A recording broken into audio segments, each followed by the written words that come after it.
of existence, but there is no doubting its philosophical penetration. Such passages do not make for easy reading, and indeed there are times when it is almost impossible to continue without one's mind drifting into something akin to involuntary schizophrenia. Yet there is no denying the depth of the philosophical insights achieved in such passages. No other writer had entered into such territory in quite such a manner before. This is the opposite of the Joycean manner which had previously so swamped Beckett. Instead of vast proliferations of meaning, there is instead a stripping away of experience to a basic bedrock of meaning. What may have appeared like a form of madness, just as Beckett himself may have been on the verge of complete breakdown, but he knew what he was doing. This was no inadvertent expression of human extremity and futility. It was instead a conscious investigation of the futility of the human condition in its most fundamental aspects. What it expressed was precisely how Beckett felt at the time, and mirroring such mental disintegration proved a feat of existential revelation. What occupies the hinterland where art shades into philosophy? The practice of one becomes the practice of the other. The deeper resonances are left for us to ponder. The surface ones are more easily discernible. There are evident indications that Mr. Not is intended as a negation. Not, unravelably knotted. A negative version of God. What undergoes his quotidian and endlessly repetitive fate, at first with extreme attention and later with some vexation. And the results on the whole were meagre. He poses a question. What? By his very existence, though it is worth noting here that he is not called why. His function is epistemological rather than causal. He examines and questions the world in which he finds himself, but despite the obvious symbolic references in these names, Beckett insists at the end, no symbols where none intended. We are given the pointers. The rest we are left free to ponder upon, work out for ourselves, or simply ignore, depending upon our temperament. Much as in life. In this way, what may be viewed as anything from a trite comedy to an inscrutable farce, though the profundity of one's reaction should by no means be taken as a reflection of character. In August 1944, Roussillon was liberated by American troops, but it was a full 8 months before Beckett and Suzanne managed to get back to Paris. They discovered, much to their relief, that the flat in Rue des Favorites had not been ransacked in their absence, a fate that had befallen many other such abandoned properties. From here Beckett set out for Ireland. Passing through London, he called in at his publisher's to discover that Murphy had long since been forgotten, and the accumulated royalties he had been hoping to collect were non-existent. He handed over the manuscript of What? On his return to Dublin, Beckett found that his mother had aged considerably in the 6 years since he had last seen her. The tall, proud woman he had known and fought was now a bowed old lady who looked all of her 74 years. Beckett, for his part, looked emaciated, his face gaunt with suffering. His teeth were in a rotten state, and he was suffering once more from his perennial boils. Much of his time was spent visiting the dentist and consulting the family doctor. In the midst of this, a letter arrived from his publisher in which the editor gave his reaction to What, expressing his very mixed feelings about it and considerable bewilderment. To be quite frank, it is too wild and unintelligible for the most part to stand any chance of successful publication over here at the present time. True originality is seldom acceptable, but its rejection only added further to Beckett's gloom. Then a further blow struck. To his consternation, Beckett now found his way back to Paris blocked by post-war travel restrictions. After desperate inquiries, he managed to find a position as an interpreter for the Irish Red Cross, which was sending a mission to set up a hospital at Saint-Lô in Normandy. Beckett arrived to find that the town had been reduced to rubble during the D-Day landings a year previously, and nothing had changed since. As ever, Beckett responded to the real suffering he encountered here with genuine dedication.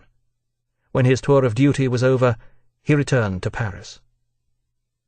He was now coming up to 40 years old, with failure staring him in the face.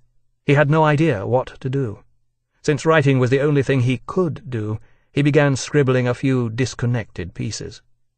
By way of a change, he tried writing them in French. Then the money ran out, and he was forced to return to Dublin. Post-war currency restrictions meant that his small private income could not be sent abroad. Once back in Dublin, to the consternation of his mother and brother, he began drinking heavily again, wandering the night streets in a state of profound despair. It was on one of these nights that he found himself standing on the end of the stone pier at Dunleary Harbour, where he experienced his revelation amidst the howling of the wind and the breaking of the waves, realizing the folly of all that he had previously attempted.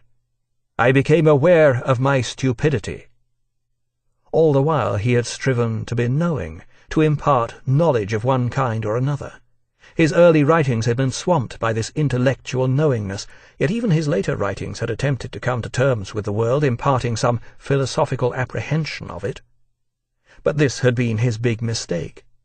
Instead of trying to write about the outer world, he should have been concentrating on what he really felt.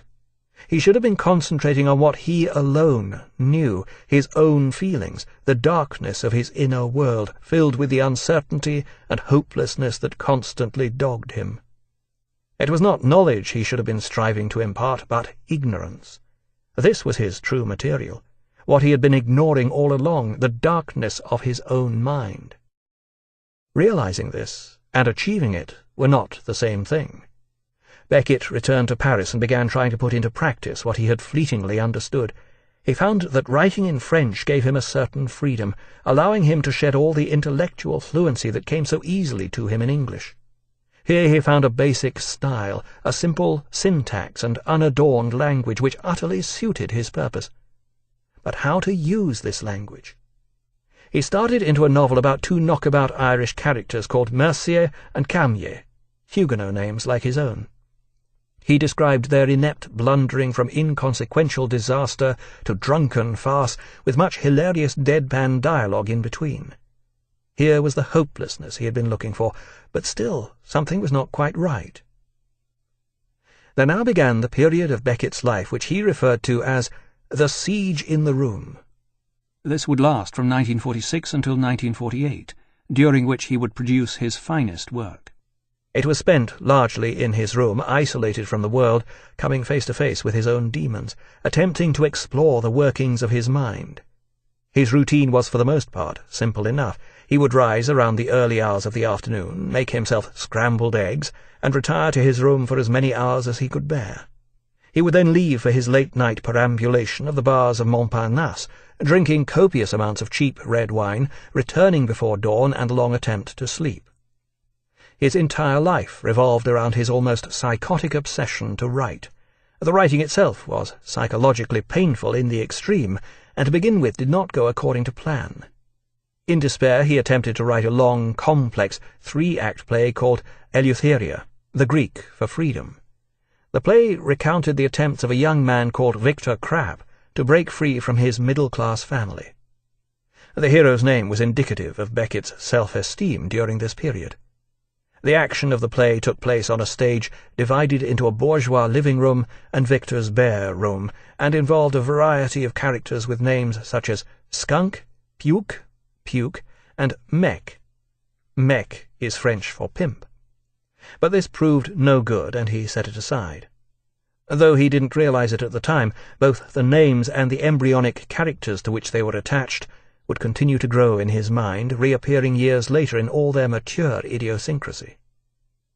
Next he tried a number of long, short stories, and in the course of these he discovered the solution to his problem. To reach the truth of his inner experience, he needed to write in monologue. He started into a novel. "I'm in my mother's room. It's I who live there now. I don't know how I got there. Perhaps in an ambulance, certainly a vehicle of some kind. I was helped. I'd never have got there alone. There's this man who comes every week. Perhaps I got here thanks to him. He says not." Beckett had found his tone of voice and his situation, a bereft character in isolation, left to the ramblings of his mind. Here was the human condition at its most fundamental. Beckett had in fact already come very close to this in What, where he had been aware philosophically of what he was trying to achieve, but had allowed the literary element to elude his grasp. The voice had not been there. But now that he had it, he refused to let go of it. Here was the freedom to wander and explore the oddities and absurdities of the human mind, the ebb and flow of thought of existence, but there is no doubting its philosophical penetration. Such passages do not make for easy reading, and indeed there are times when it is almost impossible to continue without one's mind drifting into something akin to involuntary schizophrenia. Yet there is no denying the depth of the philosophical insights achieved in such passages. No time, and mirroring such mental disintegration proved a feat of existential revelation. What occupies the hinterland where art shades into philosophy? The practice of one becomes the practice of the other. The deeper resonances are left for us to ponder. The surface ones are more easily discernible. Just as Beckett himself may have been on the verge of complete breakdown, but he knew what he was doing. This was no inadvertent expression of human extremity and futility. It was instead a conscious investigation of the futility of the human condition in its most fundamental aspects. What it expressed was precisely how Beckett felt at the time. No other writer had entered into such territory in quite such a manner before. This is the opposite of the Joycean manner which had previously so swamped Beckett.